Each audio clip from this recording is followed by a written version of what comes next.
It is indeed time to slam now with the brand new updated build for the Leap Slam Barbarian that is also relying on Hammer of the Ancients and Earthquake. So basically, you get to jump up in the air, and again, you can infinitely jump. There is basically no cooldown on it once you get the build relatively optimized.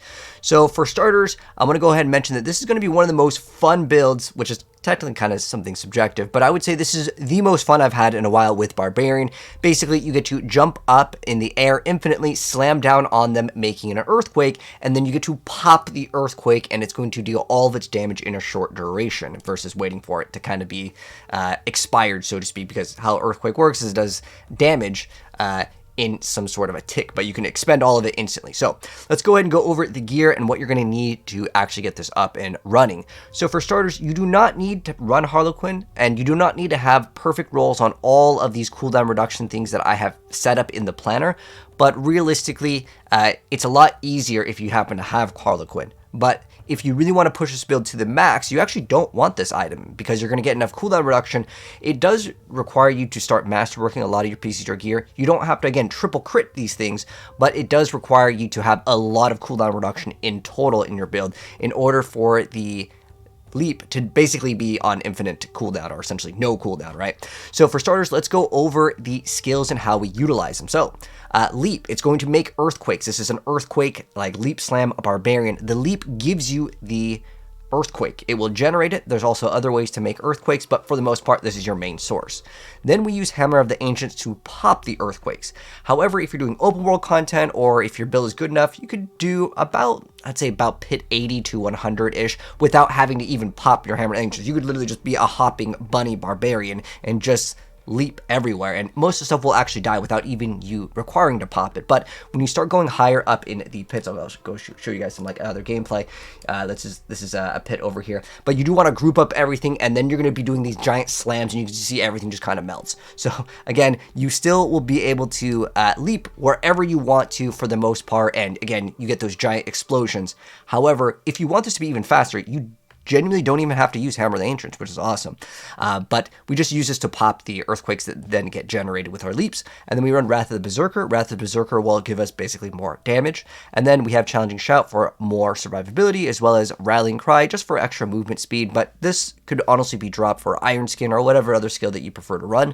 And then we also run Ground Stomp. Ground Stomp will also generate an earthquake, but it also helps us with cooldown on our ultimate, which is Wrath of the Berserker, which essentially will group up all the enemies. There's also a brand new occult gem in season 7 to actually let us pull in enemies as well. And then for the technique, we run the two-handed axe. So that's it for the skills, and that's kind of how we play it. Basically, you just spam on all of the buttons, and then you just jump. The reason why we want to spam all of our buttons is because in this build, we run Yugioh instead of the one where you actually just hold still. There's actually several different variants of like the HOTA Quake Barbarian, but I really like the Leap Slam one. Again, it's like the Slam Dunk Barbarian. It fulfills a really cool play style. It's one of my favorite builds in terms of like how it plays. It's a really cool build. If you guys have not played this before, definitely this is going to be my highest recommendation for like fun factor.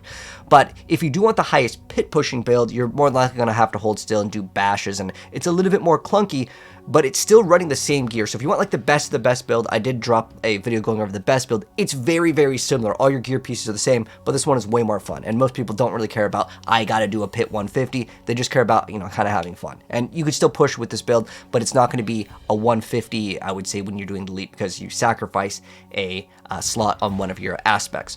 But as far as the gear goes, I really like Harlequin. However, in the min-max version of the build, you would probably want to run the Ugly Bastard Helm.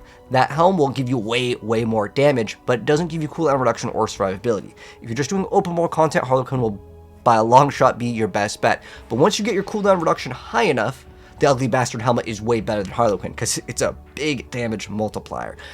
But again, you're going to have to get your cooldown and your masterworking to the point where you don't need it. I just slotted this in. So this build is 100% playable without Mythics, but if you want to play it without Mythics, you do need to get good rolls on your pieces of gear. But yeah, Harlequin or Ugly Bastard Helm. And then we run Mantle of the Mountain's Fury. This is the brand new chest piece that was bugged and it essentially just got fixed. The only thing that really matters with this thing is the chance for earthquakes to deal double damage. The rest of the stats that genuinely don't matter on it. The extra Hammer of the Ancients does 0 damage in this build. All of our damage comes from the earthquakes. And the special ability on this is actually what we want it for. But it's so Hammer of the Ancients also forms a seismic line that deals its damage and slows enemies. That roll does not matter because the slow doesn't matter. You're just there for the pop. The earthquakes that it passes through explode for their total damage are consumed. So basically, it does all the damage instantly versus having the earthquakes tick for damage. And then we run Fist of Fate because it's a really good thing to have over here. You could get... really the only thing that matters here is critical strike trance. I was trying out another variant with Lucky Hit to have the Ancients also spawn it in. Unfortunately, the Ancients don't work yet. So if you happen to get a Lucky Hit chance, maybe once this does get fixed, because there's a lot of, I'll be honest, Diablo 4 has a lot of bugs. There's actually a bug with this build right now. Now, the bug is going to be something that hopefully will get fixed. I mentioned over here, aggressive resistance is bugged. It doesn't give you extra stats for the extra points. But there's another bug with it, because how it should work is if you have lucky hit chance for these Ancients to spawn in that actually do the same ability that you do, they're supposed to gain all your aspects. It does not currently work in this state. So if that changes, then Lucky Hit is actually really good for this build. But for the most part, just crit is the only thing that really matters for Fist of Fate. If you want to get attack speed, some of the animations could be better, but it really doesn't matter. You don't need anything else but crit on this. It just gives you the most damage in terms of numbers. And then Bolcathos over here. So this aspect is going to be utilized so Earthquakes just deal more damage. We also have the utility that we can craft called Earthquake Size. That's going to be really great to have. And then for our boots, you can actually run regular pair of boots with just some resistances, some extra ranks to leap, and then you can also get cooldown reduction to like brawling or mobility skills, or specifically leap on your boots. But Ragnaros Wake will allow us to resistance cap, making us really, really good. And because our earthquakes will actually deal fire damage, the non-physical damage will actually be a benefit for our build. And then the most important thing really with this is getting cooldown reduction and just solving resistance as a stat, because there's not another good utility here. And then we run Incendiary Fissures. This is going to be on our two-hander. So this makes so earthquakes deal fire damage. And the most important thing with this is to get earthquakes to cast 2 times. And then you can get damage to close damage. It can be kind of flexible in this area. So you can get damage while berserking. You can also get close. There's a lot of flexibility with this build in terms of every single piece of gear. You just want to make sure you reach the maximum on the Paragon nodes. There's like one where you have to have damage while berserking, and there's also damage to close. Make sure that those are max. Once those are max, you actually want to go for something else on your weapons, which is going to be bonus to heavy hitter. But ideally, you want to try to get earthquakes to get cast twice, that to be at a total, wherever you get it, to be at 100%. And then there's also our one-hander over here. This is Executioner's Aspect over here. It has to do with overpowers, but we only need it for our earthquakes. Damage is increased by 15% of every 100 strength. The other stat doesn't really matter here. And then for the other weapon, we're running Behemoths. So when we cast an ultimate, we gain some extra damage, and it gives us extra ranks to our ultimate, which let us kind of use it a little bit more frequently as it kind of affects the cooldown on it. And then we can also go for Earthquake Duration. So Earthquake Duration is going to be definitely something key that you want as well. Again, ideally, you try to get this number, the Earthquakes that could cast twice to be 100. After that, you then go into Earthquake Duration and then also a Heavy Hitter, or you get damage to close. Any variants of any of those are all good. Again, it depends on what happens to roll, what are your crits on your masterworking as well. But strength, life, and crit is kind of what you want to shoot for, because you can easily pretty much get 100% crit once you start getting your masterworking done with the build. Now, as far as the amulet goes, we run the Aspect of the Giant Strides over here. So, also Aspect of the Earthquakes. This is important. This wants to be on your two-hander, okay? So your two-handers are Incendiary Fissure and Aspect of Earthquakes. It's just the numbers go and as far as like the numbers go, these are the highest ones. But also Aspect of Earthquakes makes it so when you use Ground Stomp, it's going to actually create an earthquake, and then while standing in the earthquakes and for a duration afterwards, you get extra damage. But we already went over Behemoths over here, and then for one-handers, again, Executioners and Behemoths, these are on the one-handers. That's very important here. But next up in the amulet here, getting cooldown reduction, some percent strength is what you want to get. Critical strike chance is also a great one to have.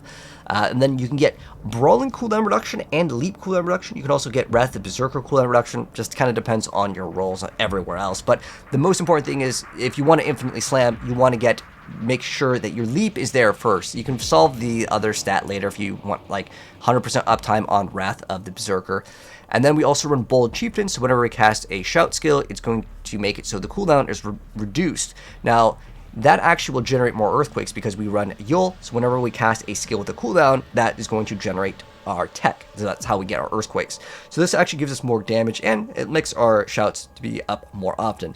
You could also consider running Marshal in the Paragon board. I felt like it was unnecessary, but it's another thing that if you really want more cooldown reduction, that is another option. Just makes it so you have to kind of spam the buttons a little harder. The most important thing really with the amulet is specifically getting the aspect of the giant strides in here. If your cooldown is good enough, then you won't need to put it in here. The reason why I'm putting it in the amulet is because you get a bonus on it. It gives 50% bonus on the amulet. So this makes so it reduces the cooldown reduction of leap per enemy hit up to 7 seconds. My cooldown is like 3 point something, is like 3.89. So as long as I actually hit an enemy, we are totally fine on this. But if I don't hit an enemy, it's actually fine too, because on the skill tree, the leap will actually have a benefit, which is quite nice. And that is because if it hits no enemies, you get also cooldown reduction, which is ridiculous.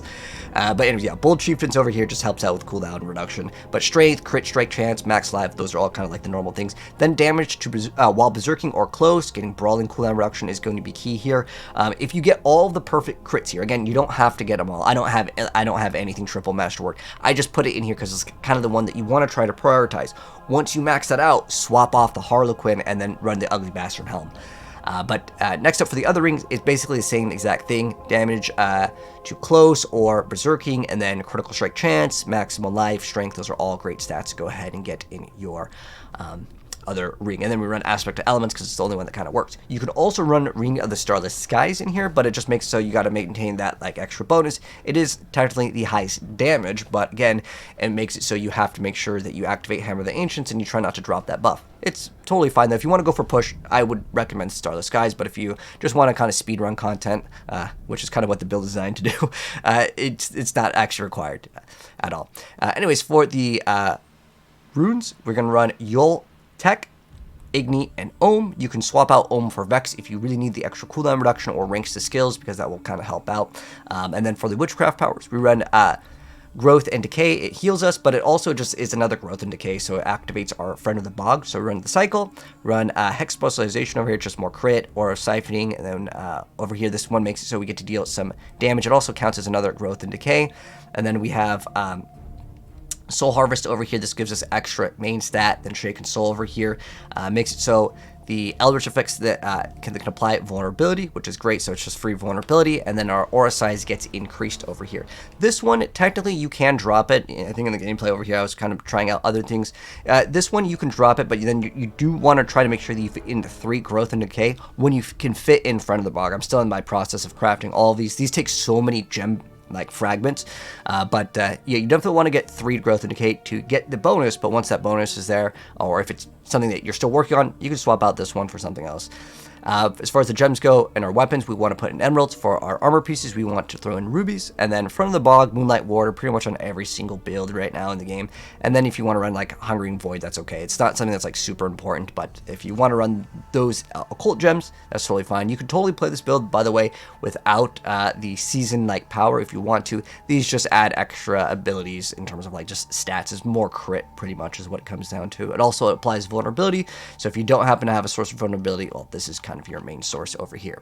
And then next up, we got the skill tree. So going into the skill tree, I'll kind of make this a little bit bigger so you guys can see it. But the first 6 points really don't matter too much, but you do need to put it in to progress. You just want Hammer of the Ancients. You have to put it in points in here. If you get lucky and you get that overpower, cool, you get a bonus. But the build that people play, if you want to do pit pushing, you do this so the next skill will overpower, and then you would get the guaranteed 40x more damage.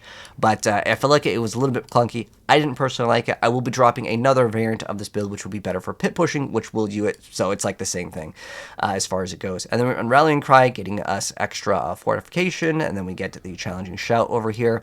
And then we run the War Cry. Even though I don't have it on my bar, remember Ohm Rune is going to activate it. If you do not run the Ohm Rune, then you can manually put this one in, maybe remove Ground Stomp. I like the extra heal. You can get the extra shout duration, which is quite nice. And then we want to max out Leap, and this is where if Leap doesn't hit anything, we still get that awesome cooldown reduction, so it's great. And then we want to run Battle Fervor, so we can have 100% uptime on Berserking. We also get some damage reduction. This is bugged right now in the game, so I guess don't put points to do it, but I'm hoping by the time, a couple days pass by. Diablo's, they have been fixing things quite fast, but at the end of the day, I gotta mention, this doesn't work properly right now. And then anyways, more crit, more damage over here, and then more damage, more survivability, more damage, and then we want to max out Wrath of Berserker over here, and then we get some extra damage, and then we run Unconstrained over here, because it's the only thing that can benefit from our build. Remember, Hammer of the Ancients does not deal our damage. Now, lastly, moving on to the Paragon board. So as far as this goes, we are going to be running Wrath on the starter board, and then going to be working our way up to the Force of Nature with Might. This is where you can put in Martial. You can put in a lot of different things for this one. I just like this one because I didn't really feel like I needed Martial. But then we move into Decimator with Territorial over here. And then we go into Blood Rage with Ire. And then the last one is going to be Weapons Master with Rumble. This is the most important one. You want to max out this one in the strength, ideally, because you get the most in terms of like the additive damage. It just gives you the highest number, and on top of that, it's like one of the best things to go ahead. This is definitely your one that you want to try to max out first. But yeah, that's gonna wrap it up. It's a really fun build, guys. Have fun with it, and the cool thing with this build is I could recommend kind of leveling with it. I say kind of leveling because before you get your amazing cooldown, your leap might be on like a 2-3 second cooldown, just to give you guys realistic expectations if you want to level with it, because you won't have all the cooldown reduction to get it up and running. But you can see like we're just hopping around, and again, you don't even have to pop your earthquakes. You can just literally leap around and everything will die as long as you happen to have the correct aspects. And I'm still at this point, like a lot of my glyphs are like 50-60 at this point, so there's a lot more min-maxing to do because I'm playing every class this season and I want to give you guys all the builds. And like I said, I'll be making a pit push variant of this,